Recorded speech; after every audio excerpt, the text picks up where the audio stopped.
Welcome to Animal Attacks. Today, I'm covering 7 cases of safari deaths. From a camper who set up camp along a lion corridor in Namibia and was attacked outside his own tent, to a man who took a route others avoided after overnight rain and was attacked by a sloth bear. But first, we're heading to southern Zambia, where 2 influencers ignored their guide's safety briefing and ended up face to face with 6 tons of African elephant.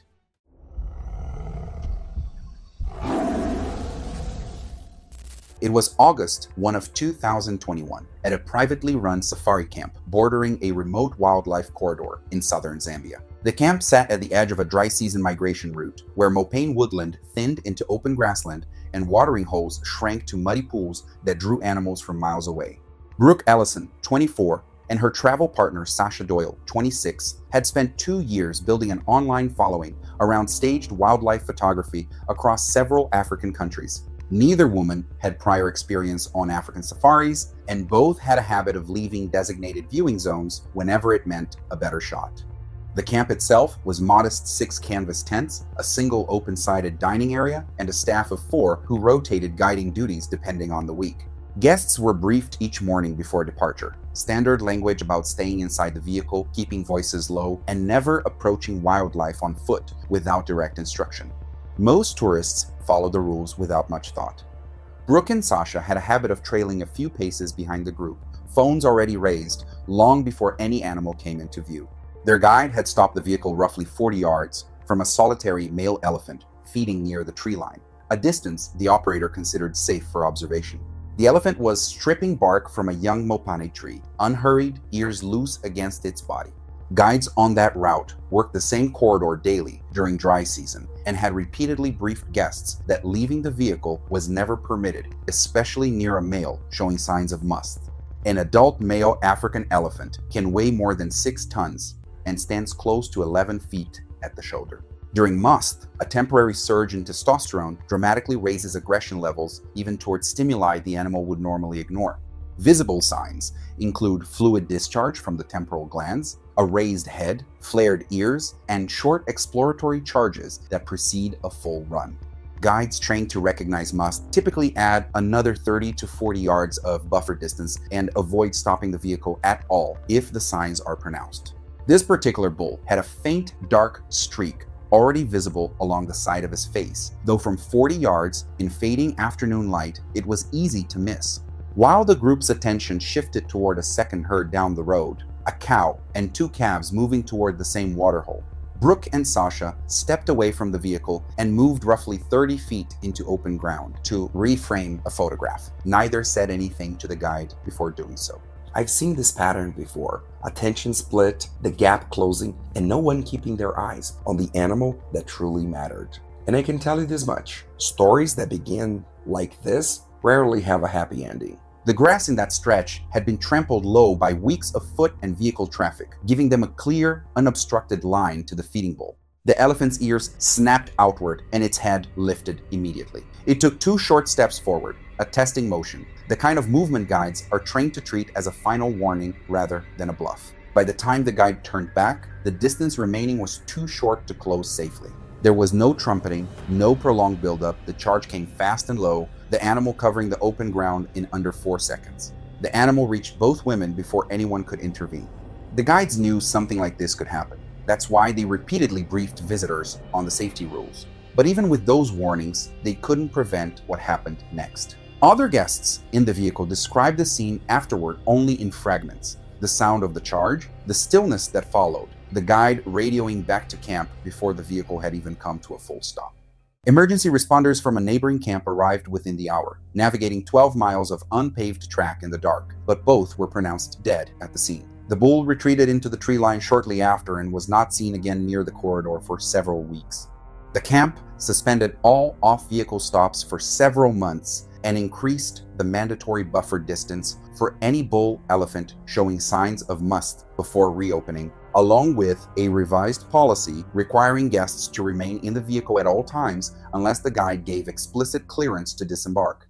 A vehicle and solid ground offer no guarantee of safety either, not when the danger is already waiting beneath the surface of water that looks completely still. But our next story might be even more terrifying, one that could be a nightmare for many of us. A narrow river, almost no visibility, and a hippo waiting for its moment to strike.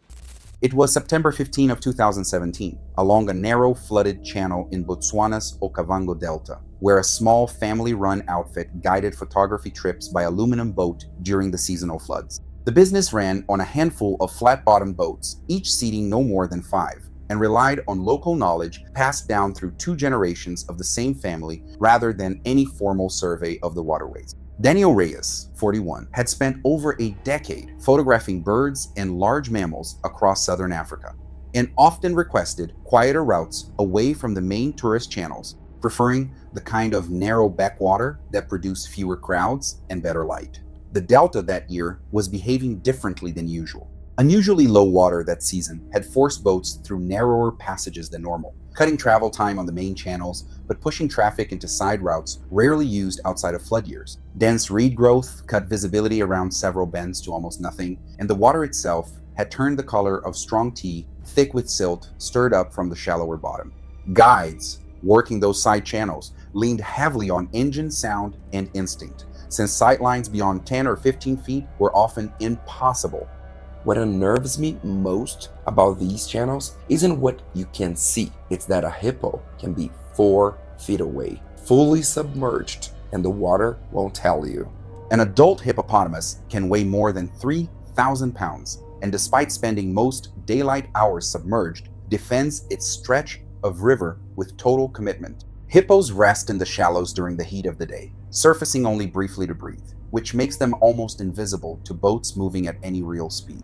Bulls, in particular, attack boats that unknowingly cut between the animal and its route back to deep water, treating the interruption as a direct territorial threat rather than an accident. When threatened this way, a hippo can close distances of 20 feet or more in under 2 seconds, using its bulk and momentum rather than speed to devastating effect. Boats are frequently identified as more dangerous to guides than the largest predators in the same waterways, precisely because of how little warning a submerged animal gives before reacting. The morning of the incident had been quiet by the outfit's usual standards. 2 boats out, 4 passengers between them, calm water, and no wind to speak of. Daniel's boat had peeled off from the second vessel roughly 20 minutes earlier to follow a narrower tributary where a pair of African fish eagles had been spotted the previous week. The guide throttled down as the channel tightened, reeds brushing both sides of the hull. Visibility ahead reduced to a single blind curve marked by a fallen log half submerged in the current. As the boat rounded that blind bend, it passed directly between a submerged hippo and the deep water it was defending. There had been no visible sign beforehand, no ripple, no exhaled breath breaking the surface, nothing to suggest the animal was resting less than 15 feet from the boat's intended path. The animal surfaced only a few yards from the hull and struck the boat from below before the guide could reverse, driving upward with enough force to lift the boat clear of the water for a fraction of a second before the hull rolled. This kind of situation would be a nightmare for anyone, but for Daniel and his fellow travelers, it had become a terrifying reality. The impact flipped the lightweight vessel, throwing all 4 passengers into chest-deep water thick with silt and reed debris.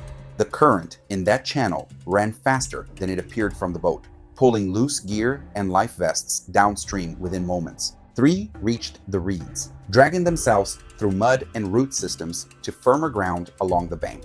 Daniel did not resurface. The guide and remaining passengers searched the immediate area for close to 20 minutes before signaling the second boat and beginning the process of alerting camp staff by radio. Search teams recovered him downstream several hours later, well past the bend where the boat had gone over.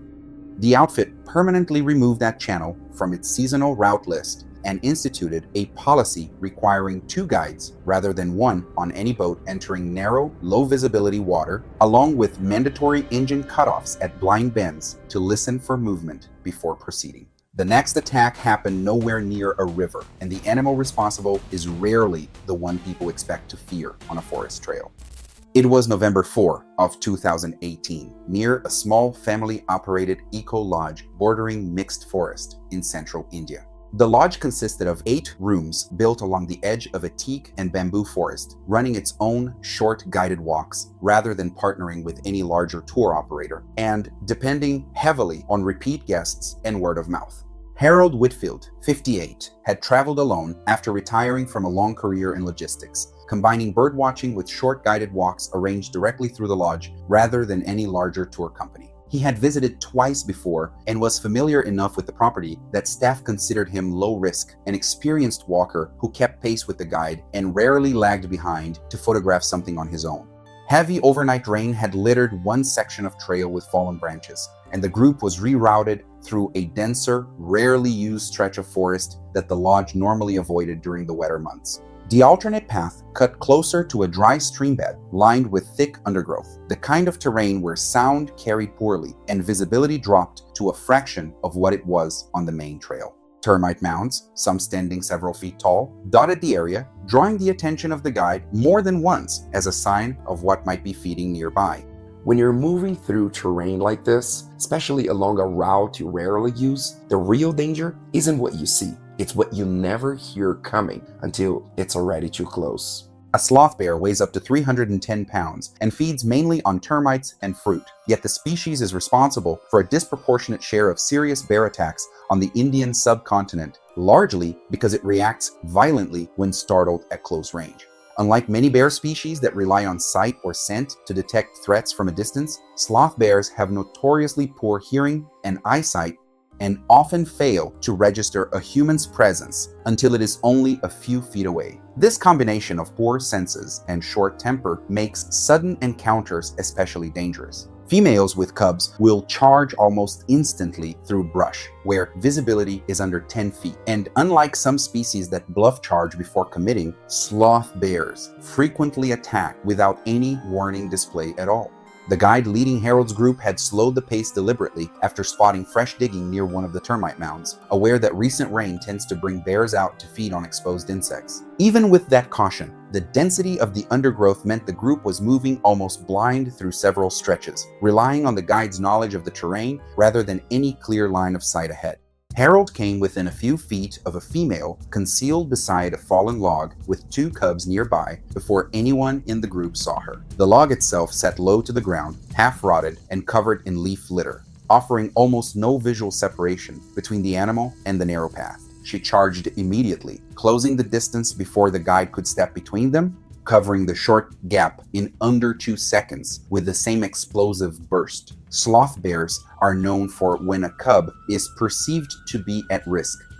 It wasn't Harold's fault, and it wasn't the guide's fault either. Sometimes, despite every precaution, events unfold in a way no one can predict.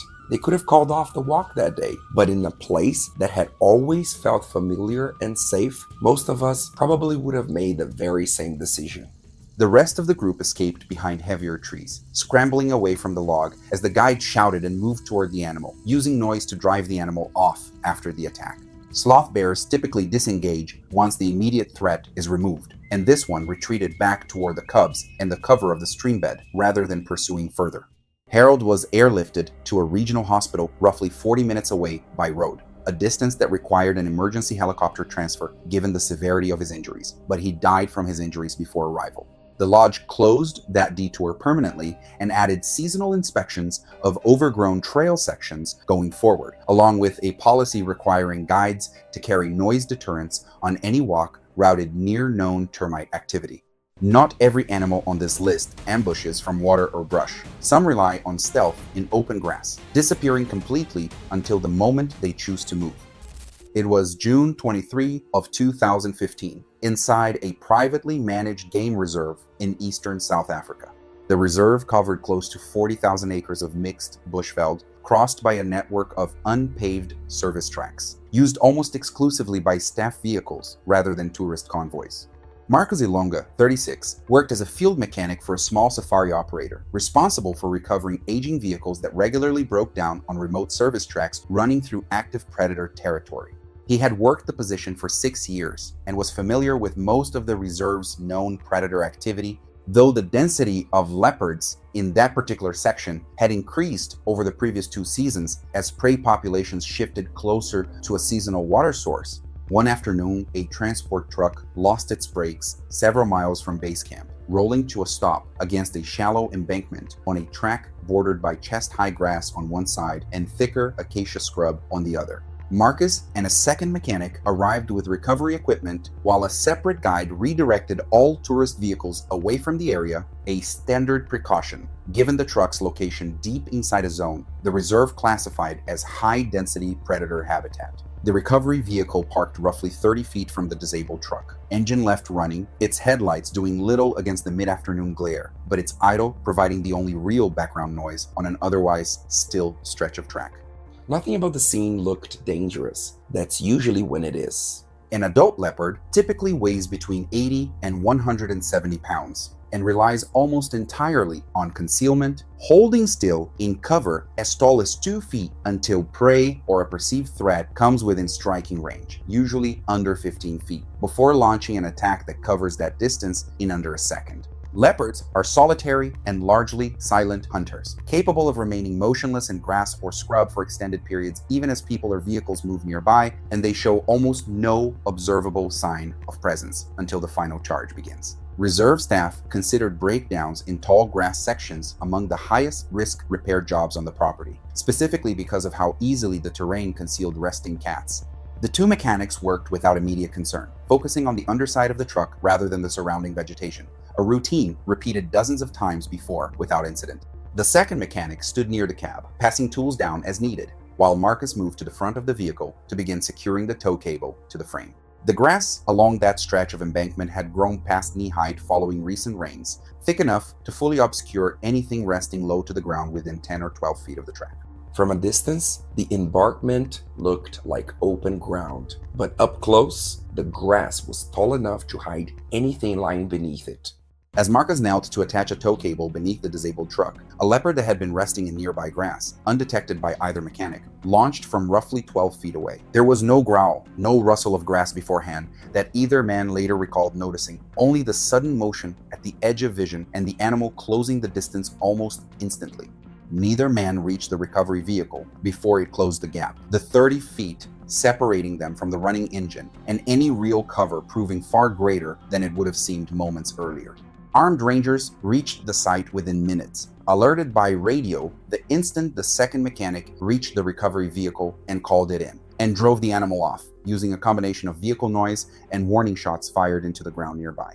The leopard retreated into the acacia scrub and was tracked briefly afterward before rangers called off the pursuit, standard practice once a threat has withdrawn and there is no continued danger to staff. Marcus died from his injuries before evacuation could begin, the nearest medical transport still several minutes out when rangers confirmed there was nothing further to be done at the scene.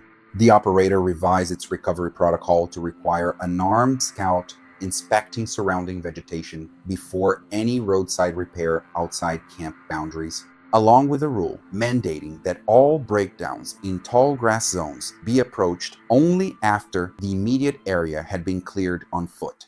Water conceals more than any dry landscape ever could, as the next story ends at the water's edge. It was July 7 of 2019, beside a slow-moving river bordering a community-managed conservation area in northern Tanzania. The conservation group operated on a modest budget, running its water quality program with a rotating team of 4 to 6 volunteers and a single part-time coordinator who split time between 3 separate monitoring sites. Ethan Marlowe, 29, had joined a 6-week volunteer program supporting a small conservation group with water quality monitoring, a role that required collecting river samples before sunrise several times a week when the water was calmest and least disturbed by daytime boat traffic and livestock crossings. The team had used the same shoreline access point safely for weeks, a gently sloped stretch of bank where the river ran shallow enough near the edge to wade in a few feet without much current pulling at the legs. Even as nearby fishing communities reported a noticeable increase in crocodile activity along that stretch of river, the volunteer program continued using the same access point, the coordinator reasoning that the crossing had shown no direct signs of crocodile presence during the weeks of sampling that had already taken place there. Local fishermen had mentioned larger animals moving upstream from a known nesting area roughly 2 miles downriver, likely following a seasonal shift in fish stocks, but the information had not yet reached every member of the volunteer team.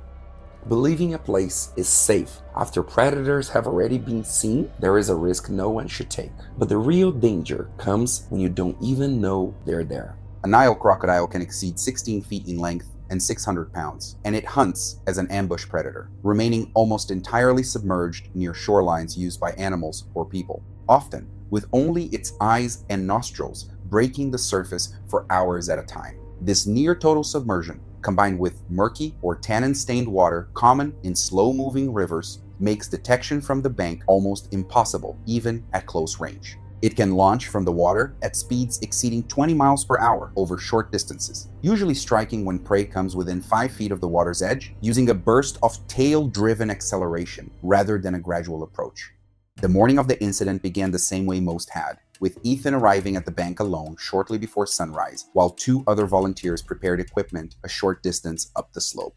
Visibility on the water was still poor in the low light, the surface reduced to a flat gray sheet, broken only by the faint ripple of current moving downstream. Ethan crouched at the water's edge, sampling bottle in hand, repeating a motion he had performed dozens of times that same week without incident. While lowering sampling equipment into shallow water from a gently sloped bank, Ethan stood well within that range, his feet only a foot or so from the waterline, and his weight shifted forward as he reached toward the surface.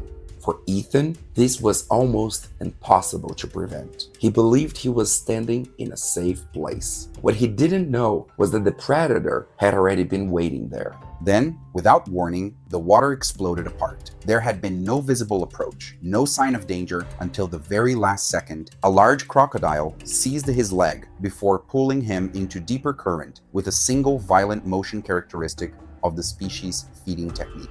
Nearby volunteers alerted emergency responders immediately, shouting toward the coordinator's tent and radioing the nearest ranger post. But the animal disappeared within seconds, submerging into water too murky to track from the bank. Recovery teams, including local rangers and several fishermen familiar with the river's currents, found his remains downstream that same afternoon, roughly 1.5 miles from the sampling site. The group permanently relocated its sampling stations away from known crossing points and introduced elevated platforms wherever the terrain allowed, along with a policy requiring any shoreline work to be preceded by a check with local fishing communities on recent crocodile sightings. The final story moves away from water entirely into a desert camp where a sand tail did exactly what evolution built it to do.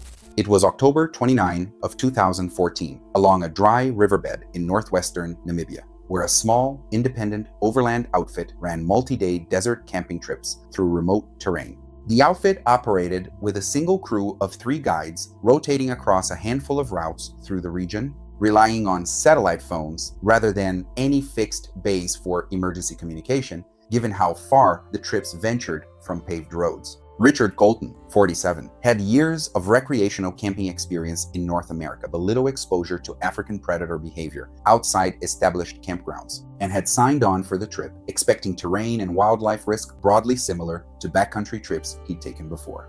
Strong winds delayed the group late in the day, kicking up enough loose sand along the planned route to slow the vehicles and push the arrival time well past the crew's usual cutoff for making camp before dark. Rather than continue after dark, the crew set up camp beside a dry river channel that offered level ground despite fresh tracks crossing the sand nearby. Tracks the guides noted but judged old enough and the group large enough not to warrant relocating with failing light and exhausted travelers. Dry riverbeds in that part of Namibia function as natural corridors, offering firmer footing than the surrounding dune fields, which made the channel appealing for both the vehicles and the animals that regularly pass through it. Setting up camp in this kind of terrain was almost an invitation to danger. The camp went up quickly in the dropping light canvas tents, arranged in a loose row, a cooking area set up a short distance away near one of the support vehicles, and a single food cooler positioned close to the fire pit for convenience during the evening meal. A food cooler near the cooking area was left improperly latched overnight after the wind loosened its seal, a detail no one on the crew caught during the final walkthrough before turning in the howling wind that night, making it difficult to hear much of anything beyond camp itself. A desert-adapted lion can weigh up to 420 pounds and travels long distances along dry riverbeds, which provide easier movement between scattered prey populations in a landscape where water and food are otherwise scarce. These lions are known to cover 20 miles or more in a single night while patrolling territory, following riverbeds specifically because the compacted sand requires less energy to travel than loose dune terrain. Unlike many predators, these lions will investigate unfamiliar food odor carried on cool night air, even close to an active camp, a behavior tied directly to how scarce reliable food sources are in desert environments compared to the savanna prides most tourists are familiar with. Shortly after midnight, a lion followed that scent directly into camp, moving along the riverbed the group had chosen for its own convenience only hours earlier. Lightweight canvas tents offered almost no separation from the cooking area, the fabric providing no real barrier against sound, scent, or the animal itself. This tragedy might have been prevented if Richard and the rest of the group had stayed inside their tents throughout the night. But Richard stepped outside, and in places like this, that single decision can change everything. Richard encountered the animal just outside his tent before guides could respond with vehicles and floodlights, the sudden proximity leaving almost no distance to recover once the encounter began. The rest of the crew moved as fast as the situation allowed, headlights and shouted commands eventually driving the lion back off into the darkness of the riverbed, but not before the encounter had already run its course. Emergency help took several hours to reach the site, the remote location, and the satellite phone relay, both adding significant delay to any response, and Richard died before evacuation could be completed.